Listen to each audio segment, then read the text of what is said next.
Hello and welcome, my friends, to a new episode of our podcast. Today, we're going to talk about something that doesn't just change how successful we are, but also how happy, peaceful, and connected we feel in life. It's something that psychologists call emotional intelligence. Some call it the hidden intelligence. Now, why hidden? Because it doesn't show up on a school report card. Nobody tests you on it when you graduate, but it shows up in every single part of your daily life. At work, in your relationships, in the way you handle stress, and even in how you talk to yourself. You can have the highest IQ in the world, but if you can, manage your own emotions, or if you don't, know how to respond to the emotions of the people around you, the IQ won't take you very far. In this episode, we'll explore 1. What emotional intelligence really is. 2. The 5 main components that make it up. 3. How it plays out in everyday situations. 4. And most importantly, practical ways to build and improve it. So, grab your coffee or settle into a quiet space and let's dive in. So, Part 1. What is emotional intelligence? So, what exactly is emotional intelligence? At its core is the ability to recognize, understand, and manage your own emotions, while also recognizing, understanding, and influencing the emotions of others. Think of it like this. Imagine 2 colleagues. The first one is technically brilliant. They know every detail, every process, every formula. But when stress rises, they snap. They criticize others harshly. They shut people down. Nobody enjoys working with them. The second one might not be the smartest in the room, but they know how to calm a tense meeting, how to encourage their teammates, and how to handle pressure without losing it.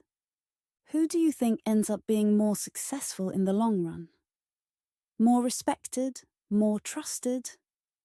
It's usually the second one. And that's emotional intelligence in action. There's a saying I love. People will forget what you said. They will forget what you did, but they will never forget how you made them feel. And that's the power of emotional intelligence. It leaves a lasting impact. Part 2. The 5 components of emotional intelligence. Now let's break it down into 5 main components. This is where things get practical. 1. Self-awareness. This is the foundation. It's about being able to recognize your own emotions as they happen. Ask yourself, do I know when I am stressed before I blow up?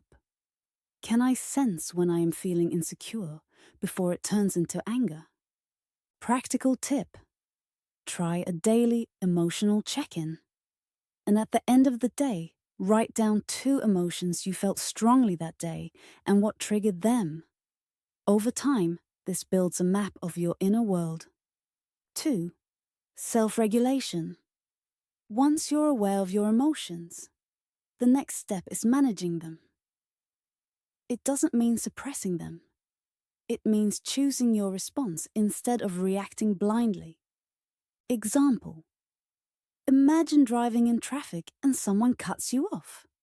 Your first instinct might be to yell or honk.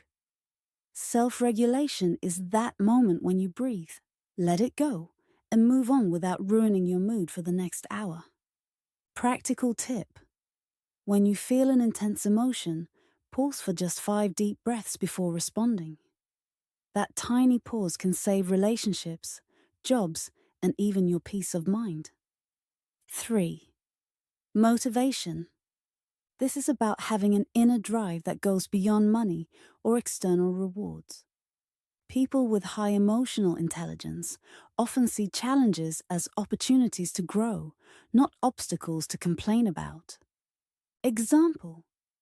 Think of an athlete who trains even when no one is watching. Not because of fame, but because of love for the game. That's motivation rooted in emotional intelligence. Practical tip: write down one thing that inspires you, not because of money, but because it gives your life meaning. Keep it somewhere visible as a reminder. 4. Empathy.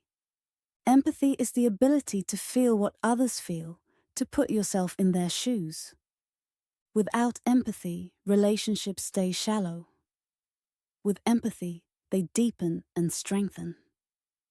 Example: if a coworker is unusually quiet, instead of labeling them as lazy or uninterested, empathy pushes you to wonder if they re-stressed, grieving, or going through something personal.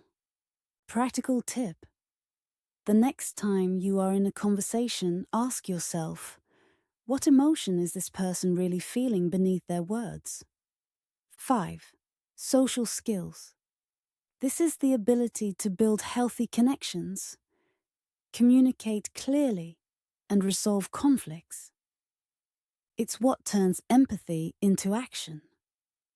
Leaders who master social skills don't just give instructions, they inspire people. Practical tip: practice active listening. That means listening to understand, not listening just to reply.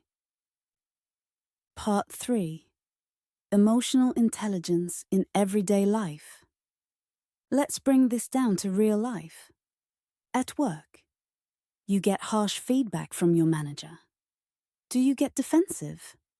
Or do you breathe, listen, and look for lessons to grow?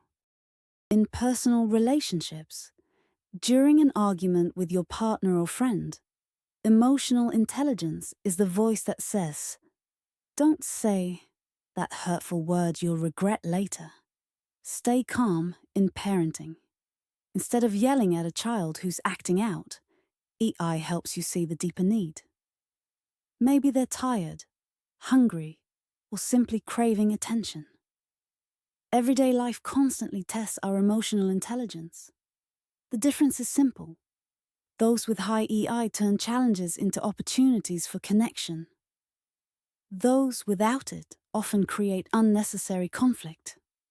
Pause for reflection here. You can ask your listeners, think of the last time you lost your temper. How might that situation have gone differently with emotional intelligence? Part 4. How to develop emotional intelligence. Now comes the practical part. How can you actually grow your emotional intelligence? 1. Practice self-reflection. Spend 5 minutes a day journaling your emotions. 2. Mindfulness and breathing. Meditation or even a simple pause can calm your nervous system. 3. Seek feedback. Ask a trusted friend. How do you experience me when I'm stressed or upset? 4. Empathy exercises. Try to imagine life from another person's perspective at least once a day. 5. Conflict as practice.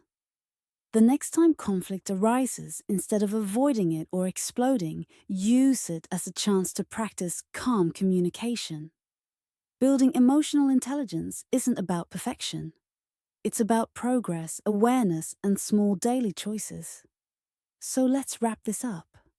IQ can get you the job interview, but emotional intelligence helps you get the promotion. It keeps relationships alive. It makes you a leader others want to follow. And most importantly, it brings peace to your own life. Starting today, I challenge you to notice your emotions, pause before reacting, listen with empathy, and choose connection over conflict. Thank you so much for joining me in this episode. I hope it gave you not just insights, but also tools you can use right away. Until next time, take care of yourselves and of each other.